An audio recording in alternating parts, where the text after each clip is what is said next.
Why are so many Israelis choosing to leave their own country? Well, the answer lies in a mix of war fatigue, political turmoil, and the fading confidence in what comes next. Under the constant shadow of the Gaza war, official government figures showing that tens of thousands of Israelis packed up and moved abroad in 2025. In fact, Israel recorded a second straight year in which more people exited than entered. That's a major change from most of the country's history. Many Israelis saying they feel exhausted by the unending security crisis. The war in Gaza reshaped daily life. It raised fears of escalation. The war has killed more than 70,000 Palestinians. That's over 10% of Gaza's population. And the humanitarian toll continues to worsen. At the same time, Israel has faced clashes linked to Iran, threats from Hezbollah in Lebanon, and carried out strikes beyond its borders in Syria, Yemen, Qatar. Israelis say the sense of living in constant danger has only grown, and political turmoil has only added to that strain. Through 2025, large protests filled up the streets across the country. Demonstrators targeted the Prime Minister and his government over the Gaza war, the hostage crisis, the criminal cases against him, and the sweeping judicial overhaul plans. Experts warn those reforms weaken the democratic checks and concentrate power in the government. And these realities are now visible in the demographic data. Israel's Central Bureau of Statistics reporting that more than 69,000 Israelis left the country last year. Immigration slowed as well, with fewer new arrivals than in 2024, particularly from Russia, where earlier numbers had reportedly surged after the Russia-Ukraine war started. Israel's population still grew by 1.1%, but at one of its lowest rates ever. Demographers warn growth could soon slip below 1%, something not seen since the country's founding in 1948. For decades, Israel relied on more people moving in than moving out. And today that equation seems to be reversing. As conflict endures and political divisions widen, Israel is facing a difficult test, not only in defending its borders, but also in convincing its citizens that staying is still worth it. Not a day passes by without a swipe. Donald Trump has turned his guns yet again on American actor George Clooney and his wife, human rights lawyer Amal Clooney. The latest trigger is France's decision to fast-track and grant citizenship to them, along with their twins. Reigniting their old rivalry, Trump took to Truth Social on Christmas Eve. In his post, the U.S. president dubbed the couple as two of the world's worst political forecasters for initially advising Joe Biden to back down as the Democratic nominee and endorsing Kamala Harris. He also mocked them for choosing France, which he claimed was reeling from the horrendous handling of immigration. Continuing his diatribe, Trump opined that Clooney got more publicity for politics than his movies. Donald Trump and George Clooney go back a long way. By the actor's own admission, they knew each other socially before the U.S. president entered politics. Things have soured since then. A lot has happened.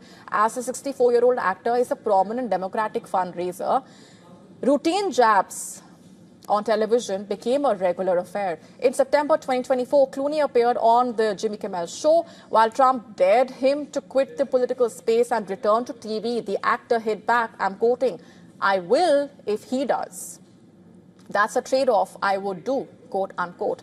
In a recent interview with The Variety, Clooney reportedly stressed that the condition of the country would have been different if news networks challenged the lawsuits filed by Trump instead of settling them, reportedly. Amid the latest citizenship row, France has defended its decision. The French Foreign Ministry stated that the Clooneys met the conditions set by law for naturalization. It added that the family followed a rigorous procedure involving security investigations, naturalization interviews, and payment of tax. The ministry also highlighted that the Clooneys had a French home and can promote France's position in the film industry. Additionally, Amal Clooney's status as a prominent lawyer was also cited. While it's unclear whether George Clooney has retained his American citizenship or not, it is clear that the tag of war between the two men is yet to see the final roll of the dice. The inevitable has happened.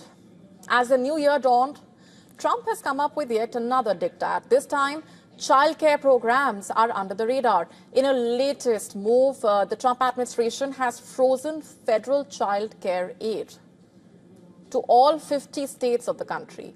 The U.S. government made it clear no state will receive child care funds until they provide more verification and administrative data.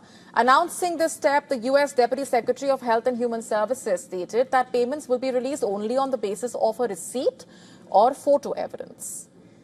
He also declared the launch of a nationwide fraud reporting helpline and email address and called upon the general public to report instances of fraud.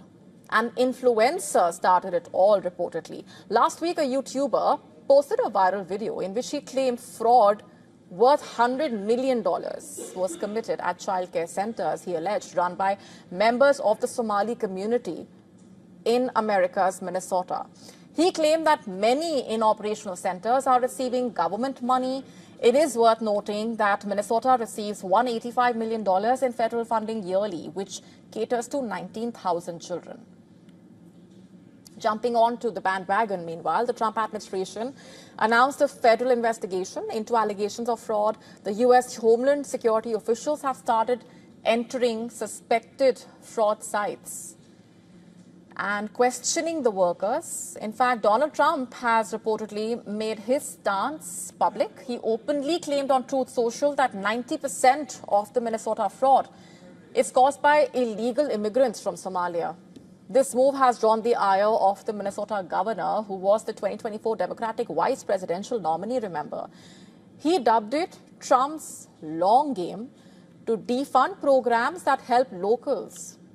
Meanwhile, Minnesota's Attorney General is contemplating all legal options to ensure that critical childcare services do not get slashed. With many children set to lose out on state support, reportedly, the question still is, will Trump give in or block more federal aid in a bid to pressurize states to comply with its immigration crackdown? To stay up to speed with the latest news, download the WION app and subscribe to our YouTube channel.